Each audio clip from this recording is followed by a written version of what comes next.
Of Mr. Allard's Neighborhood. This is the place where you're entitled to Brad's opinion. And now for your host, Brad Allard. Yes. Back in the saddle today. After a brief Christmas holiday, we're back here. I have been, the clamor has been overwhelming. Where are you, Mr. Allard? We need you on the air. We need your guidance and your calm voice. So here I am. I've asked listening audience to talk about what's going on in this past year and a few guesses, or I like to say predictions, but a few guesses as to what's going on next year. I was so accurate this time last year that I just had to do it again. How you, Taylor? I'm well. Yeah, are you? I'm You're good. not. Yeah, you were hacking and coughing a bit last week. Are you all right now? I'm bueno. I'm good. Yeah, I'm good. Okay, and How are you? We got family here, so you know what that means. No, it's all good. Yeah. We have family here staying overnight with us, so I told them be quiet and don't yell and holler and don't let your dog bark and all this other stuff. Shut up. Yeah, that's pretty much it. We'll be back in the studio on Tuesday. I got Gabrina with the Chamber of Commerce going to be there. Anyway, I thought today we'd just talk about some of the things that happened in the past year, some of the top 6 stories. I couldn't narrow it down to 5. I don't know why 5 or 6 makes a difference. But anyway, top 6 stories. Also some sports stories, some local stories, state stories, whatever. And then also some predictions for next year that may or may not pan out. Have you sent the link yet? I don't see it on my phone. I'm very slow at this. Anyway, so while we do that, let's go ahead and talk about our sponsors. And thank you for a year of support, and we really appreciate it. CrossFit Burleson, 317 Southwest Wilshire, over behind Stone Soup Cafe. It's a well-known place. It's a great place. It also has programs, it has regimens, it has trainers, it has supervision. So it has the whole thing that you're looking for when you're looking for a training kind of program. Oops, dropped my phone. Also, thank you to Shandy. It's Dog Steel Realty. She'll be on. She was on last week. So if you're looking to talk about real estate and all that other business, you need to check out last Monday's show because she was telling us about what was going on, not just in the Burleson market, but the national market. And so it'd be well worth your time to check that show out. With the rates going up and what does that mean, and what does it mean for Burleson? So there you are. Check out the podcast. It's on Apple and Spotify right now. Let's see. I'm trying to see this particular. There you go. All right. And there we go. Got it. Take care. Okay. And thank you to Otto at our place. I was there last week. I'll be there probably a couple more times this week, or at least in the next week or so, because it's always a good place to do business. Not just a great meal, but it's a relaxing atmosphere. They have a really good staff. They're very cohesive staff, so it's really a nice place to go. You really do feel like you're in a hometown atmosphere, and the food is great. And so thank you, Otto, for your sponsorship this whole year, and I appreciate your support.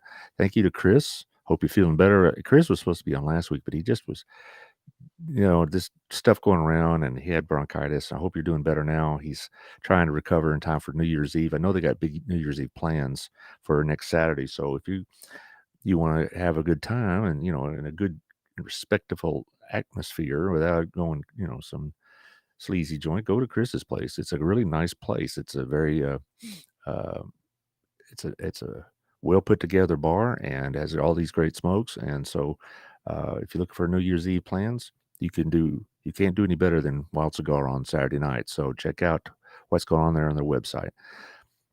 Also, thank you to Local Life Magazine with Tiffany. Her magazine will be out next week, and this is a very busy time of year for her to get magazines out. She gets that magazine out the first week of the month every month, regardless. And so she's working pretty hard now. I'm going to try to get her on in January, but December was just not a good month for her. All the stuff going on with family and Christmas and all this other business. So we're going to have her on next month, I hope, and she can talk about what's going on. But Local Life Magazine goes to 30,000 homes. It's a great place to advertise, and it's a great place to get your name out there because 110,000 or more people see it. And I see it in various businesses, like on their counters and like on Otto's place, they have a stack over there for her, and a couple other places I've seen. Also, thank you to Southern Gem, fine jewelry and gemstones. They had a really big December, as you might guess. Um, they were very busy, and my wife, as we all know now, works there, and she was working a lot of hours, and because people are coming in and getting stuff changed, or getting refitted, resized, or getting uh, jewelry repaired, and they were buying new inventory, and so it was a really good month. And so let's keep it rolling, guys. Southern Gem, fine jewelry and gemstones. Also, thank you to Michelle over at Hotworks, Michelle Humphrey. Um, Hotworks has 11 different infrared workout programs, from hot yoga to Pilates to the rowing to the biking to all sorts of cardio and whatnot. And so Hotworks really does work. A lot of people I know have tried it and used it, and there are members there, and they swear by it because it's a good workout with less stress on your muscles and joints, and it kind of maximizes the workout. So check out Hotworks on 731 over by Chicken Salad Chick and the Kroger and the theater and whatnot. So Hotworks, check it out. Also, thank you to Melissa Harmon over Texas Farm Bureau, my agent, 682-804-0534 for Auto, Home, and Life. She'll check your current policies out and see if she can save you some money. I mean, if she can't, she'll tell you, but she'll save you some money, maybe upgrade your insurance, whatnot. So give her a holler at 682-804-0534 and see what's going on with your insurance. I bet she could help you like she did me. I don't think we have any nonprofits. We did a bunch over Christmas. So if you got some stuff going on in January, y'all out there in the nonprofit land, let me know. We'll promote it. We're gonna have a pretty big January. I'll talk about that at the end of the show. But anyway, let's talk about the top stories. I chose 6 because I really couldn't limit it to 5. So at number 6. Airline chaos, not just this month or this week or this month, but it's been happening all year long. Weather in Southwest Airlines case, they're blaming it mostly on a massive technological breakdown. Also, you have airlines for financial reasons cutting back on the number of flights, but the demand for flights has risen, and so you have tremendous chaos in the airports, and in the baggage problems are incredible. I'm just reading about it today, and it's like you may not get your clothes back at all. If you do, it may be a couple of weeks or better. It's a mess, and people are wanting to point fingers, of course, and they're blaming the CEOs and they're blaming the airlines. Some are blaming Pete Buttigieg. I think all the above is responsible. Weather is what weather is, but when you have a major industry like that completely shut down and it suffered these kind of consequences because of bad weather, then there's something wrong, because we need to have better service than this. It's just terrible. I know personally, if I could at all drive, I will, because the flights are it's just too difficult. Number 5. I said, there we go. Okay. You'll like this one, Taylor. Elon Musk buys Twitter. I love Elon. Yeah, I know you are his biggest fanboy, and that's all wonderful. But boy, I wonder if he regrets it now. What I think is funny about Twitter, first of all, Twitter is highly overrated in terms of its impact, in the sense that most people don't have Twitter accounts yet. Twitter seems to drive a lot of the conversation politically. Only about 1 in 5 Americans have a Twitter account, and of that 1 in 5, only 1 in 5 of those tweet at all. And so about 90% of the tweets come from about 6 to 7% of the Twitter followers. Okay. And so, I mean, we're talking about a very, very small minority drive the traffic, drive the conversations. And it was just funny to me is that before Elon Musk bought it, it's okay for them to drop the New York Post and stories about Hunter Biden's laptop. Now Elon buys it and he starts dropping some of the liberal commentators. And now we're talking about suppression of free speech and the press and whatever else. The liberal media, so to speak, really just freaked out when they were finding themselves being temporarily suspended by Musk. These are reporters from Times and the Post and the usual suspects, but it was just funny to me how indignant they were that these guys, they got suspended or banned or whatever, or temporarily banned and not. My problem with Twitter is that people get on there and they tweet, and I'm not a Twitter person follower at all, but I'm having to be made aware of it. If you read the news, truth of matters, I don't care what AOC tweeted yesterday, but I'm going to be made aware of it if I go across certain websites. I don't care what Donald Trump tweeted yesterday, or so social truth, or whatever his own platform is. I don't care about that, but I'm being forced to be aware about that because the news media reported on Twitter, so-and-so said this. Can you believe it? Because they're trying to drive their own traffic. I ignore Twitter, and I urge you to do the same. And my bet is by this time next year, Musk has sold Twitter or will be in the process of it, because I don't know. It must be nice to be able to risk $44 billion like that. Number 3. No, oops. Actually, it's number 4. I misread. Number 4, the issues at the border. It's been in the news a lot because Title 42 was upheld by the Supreme Court until they could have a full hearing on it, and that decision won't be made until June probably. And so we're still going to have all this chaos at the border. Now, what Title 42 is? We talked about this in not my last show, but the previous one to that, the Border Issue podcast. I urge you to listen to that. Title 42 would have does allow for the country to restrict asylum seekers based on COVID protocols and whatever else. And Biden, for whatever reason, wanted to lift that. And so what we're having was this big pile up at the border, because it was supposed to drop on December 21st. Well, and then on the 20th, John Roberts put a stay on it. And this week, the Supreme Court, in a 5-4 ruling, said we're going to maintain that stay until they have a hearing, which may be in February or something like that, and then decided later. So that pileup is going to continue, and it's just chaos. So every month we seem to be breaking records for people crossing into the United States. And the problem with our system is that, again, people have this idea that these illegal migrants are coming across and trying to evade Border Patrol. That's not what's happening. What they're doing is they're saying, I'm from an oppressed country and I want asylum. So they're making themselves known to Border Patrol, and they get put in the system. They get their hearing date, which can be anywhere from 12 to 24 months from that date, and they say, now go and come back, and they just go into society, and that's the last you see of them. Only about 1 in 4 asylum seekers actually come back for their hearing. And so the border system is totally out of control. El Paso, a Democrat city, has said they declared an emergency because they can't handle it. And you have these northern cities that were very piously calling themselves sanctuary cities, raising all sorts of hell because they're getting like 6,500 illegal migrants in New York City. Del Rio gets that in a month or less, or maybe a couple of weeks. McAllen, Laredo, all these cities, that 6,500 is a week. And New York's gone off the chain because it's they can't handle 6,500. Same thing with, they dropped a bunch off at Kamala Harris's house right on Christmas Eve. And we could debate about whether that's a good idea to have for Abbott to send migrants up there. Whether, he says that they do it at their own wish, and I'll trust him for that, I guess. I mean, we're not kidnapping them, but the point is that Kamala Harris is supposed to be in charge of this. And she has never visited the border. She never has hearings on it. She never does anything about it. Biden was in Arizona 2 weeks ago, like I said, on that border issue show. And he said, I can't go to the border because I got more important things to do, which is a quote. And so they just taken it totally unseriously.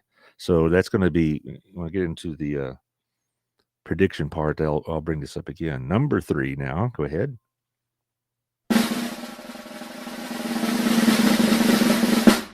Inflation. That was a big problem in the summer. They say inflation's going down. I'll remind you about one thing. When inflation goes down, from like 8.5, which was its high, and now it's, I believe, at 7.5. It's still 7.5 inflation. We still have inflation. Okay. It may be slowing down, but the prices are still rising.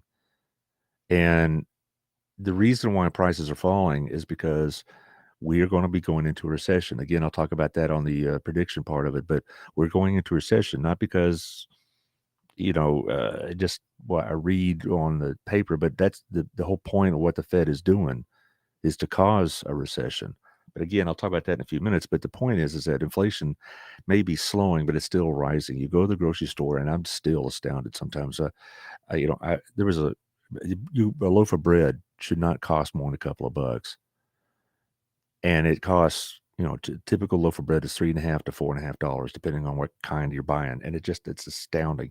I honestly don't know how families make it, because our food bill has gone up, and it just the missus and I, and it's gone way up. So that was a big problem. It's still going to be a problem. It may not rise as fast, but it is. People may point, so well, look at the gas prices; they're falling. Well, yeah, because China greatly cut back on its demand because they shut themselves down practically. The reason why gas prices are coming down is not an increase in supply; it's because of a big, strong decrease in demand. People are not driving as much, and a recession's already hit Europe, and so they're demanding less. And so the basic reason why oil prices are dropping is not, again, because we've opened up new sources of energy. It's because we're just not using as much gas as we did before. Number two.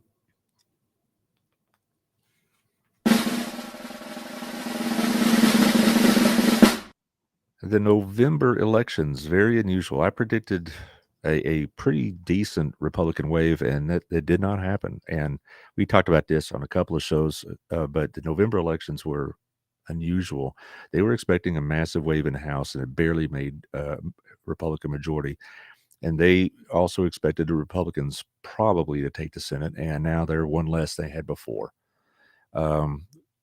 Again, in the prediction section, I got some comments on that, but the November election really showed to me the strength of candidates and how important they are, because the Republicans blew it by nominating a lot of candidates whose main goal was to try to overturn the 2020 election, and they were loyal to Trump more than they were to Republican values.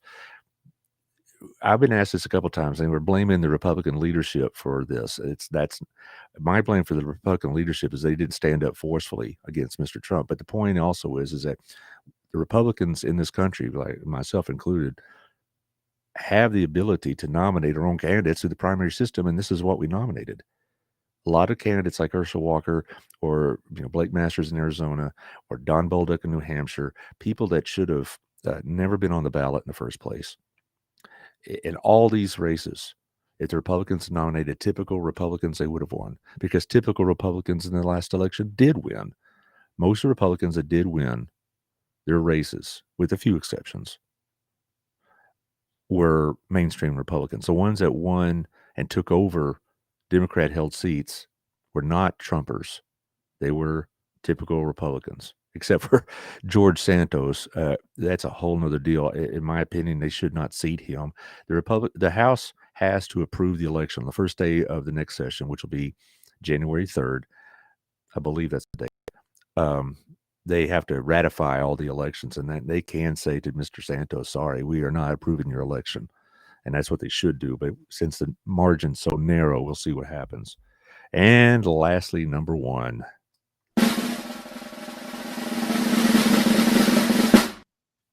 The war in Ukraine, it's affected the whole world, not just economically, certainly, but the Ukraine situation has been in the news constantly, of course. Nobody needs to be told that. But just the way this war has been conducted, I think, illustrates just how despicable the Putin regime really is.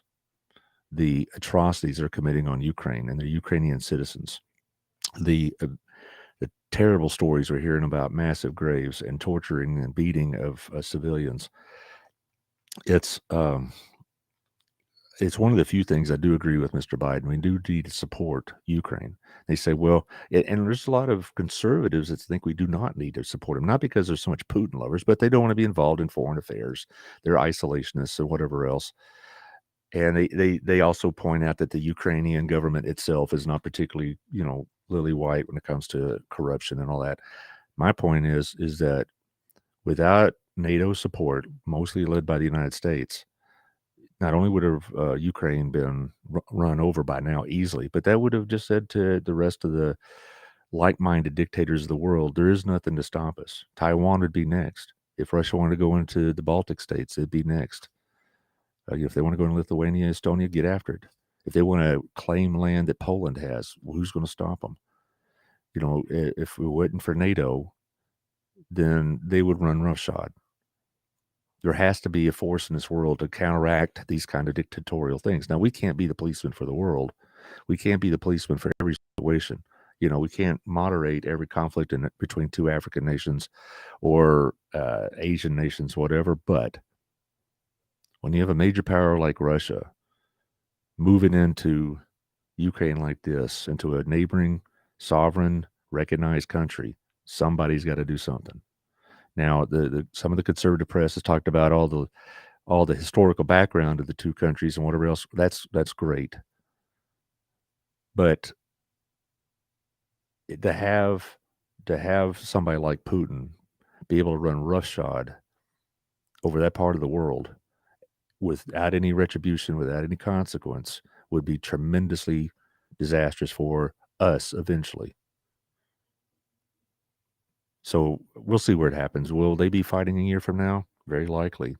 We were hoping for a quick victory, and Ukraine has done tremendously well, and has done so with our help. And Mr. Biden just this week has announced they're going to be adding a bit more aggressive hardware and military missiles to to fight the Russians. And people are concerned, is this going to escalate the war and drag us into it? I don't know the answer to that. I do know we fought proxy wars with Russia before, like Vietnam and Afghanistan back in the 80s. So we'll see what happens. Anyway, those are the top 6 news stories nationally, I thought. Now, as far as sports stories, I have a couple because, the thing about it, the fact that, the Rams won the Super Bowl or the Astros won the World Series is interesting, but it's not particularly noteworthy. But there were 2 things I thought were noteworthy sports-wise this year. One is Aaron Judge of the Yankees hitting 62 homers.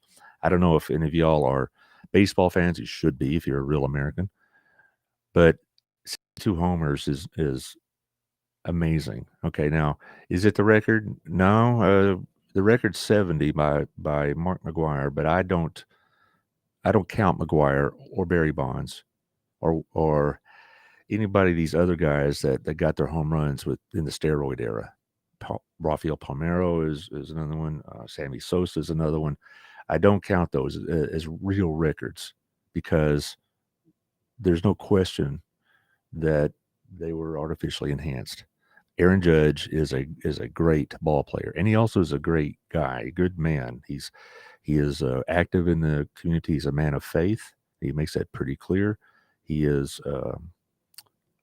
He has an interesting story. He's adopted, and his adopted parents encouraged him, raised him. He is encouraged his baseball, and so I think he's a great story. So Aaron Judge with 62 homers is one of the great feats, I think, in baseball history because it was done all on his own talent and not because of some sort of injections or whatever else. Second one, and this pains me to say it, but TCU football has been a big story, certainly around here. As a beloved for my beloved Bears and how close we came to defeating TCU, that's another story. I wept for days. But there's no question that TCU football has been the big story here. And that their quarterback, Max Duggan, came in second in the Heisman Trophy. If I were a voter, I would have voted for Duggan because I don't think anybody meant as much to his team as Max Duggan did at TCU. Now, will they beat Michigan Saturday? I'm thinking maybe not, but I promise you it's not going to be a blowout. And they could win. Now, the odds makers have Michigan ahead, blah, blah, blah. We'll find out in a couple of days, and you'll come back to the show and you'll find out if I was right or wrong. But I think TCU is going to give them everything they want and could possibly win. Could they win the national championship? Why not? They play hard and they don't give up, and they have a leader in Duggan. So I hate to say it because Baylor had a very average year, but that's football. Okay, let's talk about the top state stories. I picked 3. One is a border issue. I mentioned this earlier. For Texas, it's been a major issue. It's the number one story for Texas is the border issues down south and what to do with it, and Abbott's handling of it, and Biden's lack of handling with it. And it's really impacting those border towns quite a bit. You know, the Del Rio, McAllen, Laredo, Harlingen, El Paso, you name the town down there, they're just overwhelmed. And you talk about here, the DFW area, they're overwhelming here. You're seeing more and more make their way here, and we don't have the facilities to handle it. And the Biden administration people make conspiracy theories about how badly they're handling it, that this is something they want to happen. I'm not going to go that far, but I could see why people say that because of their complete and total negligence on this issue and the complete and total lack of concern about this issue. So that's the big one. The probably number one for Texas. Another one would be Southwest Airlines. The chaos we're having this week, it affects not just national air travel, but certainly regional air travel. A majority of people that fly to Houston or El Paso or Lubbock use Southwest. I'm reading a story yesterday where a lot of the TCU fans are stranded. They're trying to get out to Arizona for the Fiesta Bowl for Saturday, and they're not going to be able to get there, or they're just going to have to drive because the chaos. So Southwest Airlines is a major one, and they say they'll have it fixed by this weekend. Well, we'll see. What happened, from what I've been reading, is the weather caused basically their technology just to overload. It melted down because they couldn't handle what was going on because their technology was outdated, and they were told it was outdated a while back, and they just did not take care of it. Buttigieg has pledged an investigation, and I'm sure the Senate will drag up the president of Southwest Airlines, and we'll have all this pontificating and hand-wringing, and that's what we're good for. So there you are. Lastly, the elections again. In Texas, very little change. I think the Republicans picked up one seat in the House. They picked up one state Senate seat, which was from our local state senator, Beverly Powell. We have, for the first time, Johnson County's in District 10, and we have a new state senator in Phil King. That was the only turnover. The only incumbent that lost was Beverly. And I like Beverly. I mean, personally, I thought she did a really good job for us on the school board. I'm friends with her son. I had personally, there's some issues, of course, I disagreed with Miss Powell about, and that's fine. She's a Democrat, and there's some issues that I didn't support, but it's unfortunate in a way because she's a good person, and I wish her well. Top local stories. The biggest one I could think of, the top local story, was the addition of SRO candidates to the Burleson school system. That, had some hair pulling and controversy, unnecessarily so. I already discussed that at length back in the summertime, and it's to trudge through all that to be unpleasant. But the school board and BISD have been working on this since May, even before the Uvalde business. I think the Uvalde business put it more into high relief. So we say that what is Burleson doing and what they're taking, and they basically have been planning on this, adding security for like I said, at least a couple of months prior to the tragedy in Uvalde, and then some people wanted to make a political issue out of it. Well, I applaud the school board for being as proactive as their budget will allow. They added some SROs to the elementaries. They added an additional SRO to each of the high schools. Yes, there's a cost involved, but there you are. Now, eventually I'm going to have the head of security on the show. BSD and I have created a monthly show to talk about various issues. Last time we had the head of CTE on, and she was very well spoken about all the various technology programs we had going on. Next month, I give Michaela Hill, who helps me with this, I gave her a little Christmas break, so I'll find out who we're getting in a couple of weeks. But I'm sure it'll be somebody great. We had Ken Ozzie on before, and we had Seth Hickman of the early college program. So we got some good things going on at BISD, and so we'll be hearing from them in about 3 weeks.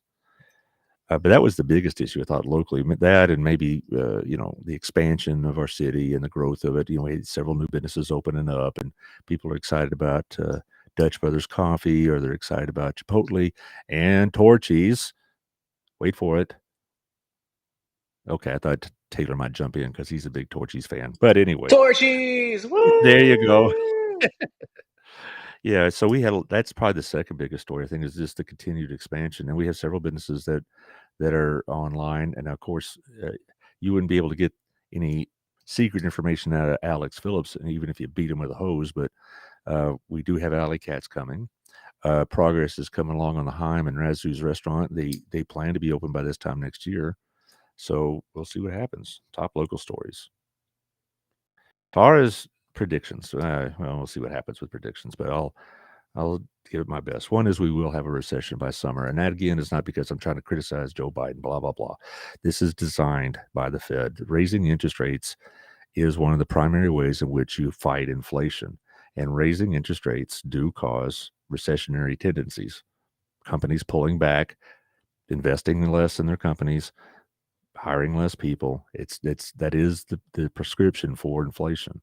Now, the other prescription also is to cut back on government spending and raise taxes. Well, the Democrats did some of the raising taxes, but they did nothing for the holding back spending. Oh, we spent $5.8 trillion, $1.2 trillion of that on borrowed money this past year. So that's the second thing, is that some other of these, I'll get to the political stuff in a minute, but we will have a recession by summer. How bad it will be, how deep it will be, remains to be seen. It may be mild, or it may be really, really tough. We've gone through recessions before that have been,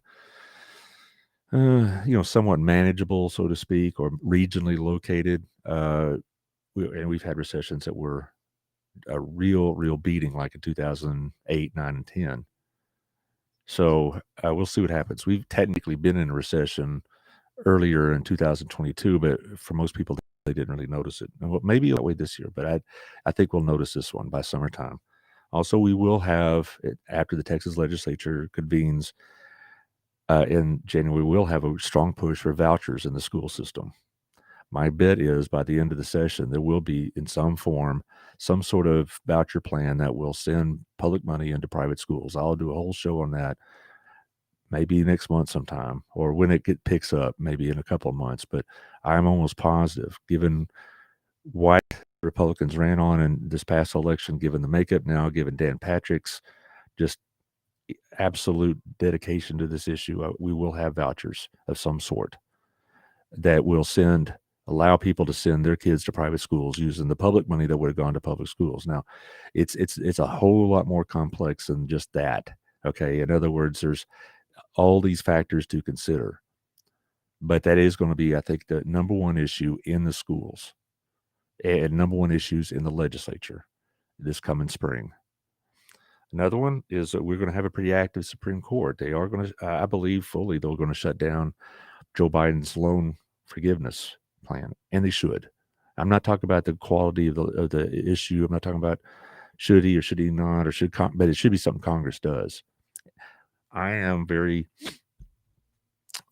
reluctant to support loan forgiveness, and the reason why I'm not 100% is because do I know people that'll benefit from it? Sure, in my own family. And if this does go through, I'm not going to have them pay the price for my political ideology, so to speak. They'll gratefully accept the loan forgiveness, and that'll be the end of that. But the point is that even if you support this idea, the way Joe Biden did it was completely unconstitutional, and I think the Supreme Court's going to feel the same way about it.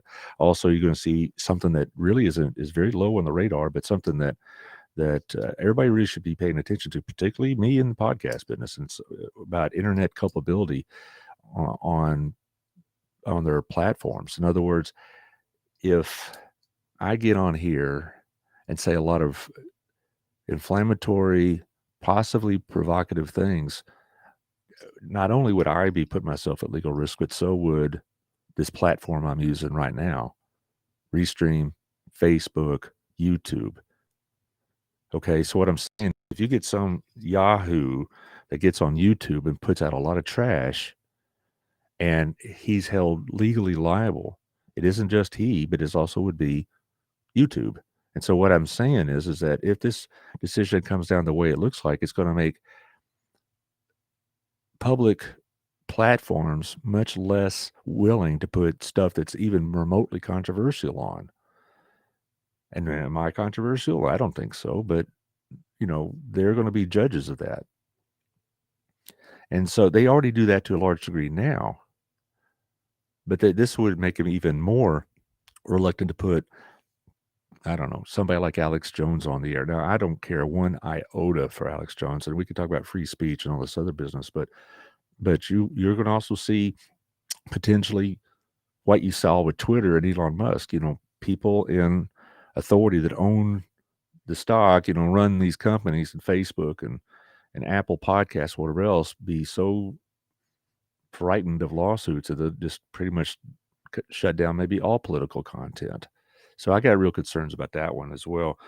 I do believe the overall theme of this Supreme Court will be to pull back on executive authority and force Congress to actually do its job.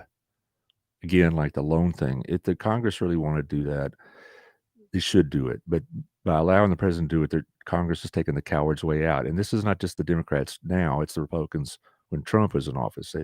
It's very easy to let the president fade all the heat and they don't have to deal with all the pushback and whatever else, because they could always blame the president. And we do not have a system in which a president should be able to arbitrarily make policy. That's why we have separation of powers and the three branches and all the stuff you learned in my boring class back in high school. So there you are. As far as the two parties, I think the Republican Party be in chaos by summer. Why? Because most of the major candidates will have declared for 2024 by the end of summer. And Trump, of course, is going to be looming out there, making all sorts of comments and threats and trying to have the Republicans fall in line again. And you're going to see others. Now, there's a good article in Politico that I saw this morning, haven't had a chance to read, but talked about some of the contenders, and there's a whole long list of them. I think they'll be in chaos in terms of who they're going to try to nominate for president, and in the Congress they'll be in chaos because the majority in the House is so small that you're going to have the lunatic right being able to dictate a lot of terms. The Marjorie Taylor Greens and the Lauren Boeberts and the Paul Gosars, the Andy Biggs and Matt Gaetz and all these other guys are going to raise all sorts of hell because they can. Now, 2 years ago, I thought that would happen with the Democrats with their lunatic left, but Nancy Pelosi kept them in line. I mean, they even had Democrat socialists like AOC voting for things that no socialist in their right mind would ever vote for, because they kept them in check. I don't think Kevin McCarthy or whoever is the new speaker is going to be able to do that. Now, the Democrats are going to be inert. They'll have hearings.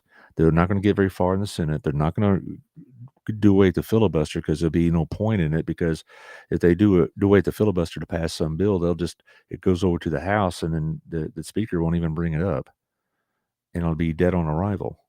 And no Republican's going to vote on a bill that was overridden by a filibuster or had to use the overriding of a filibuster to do it.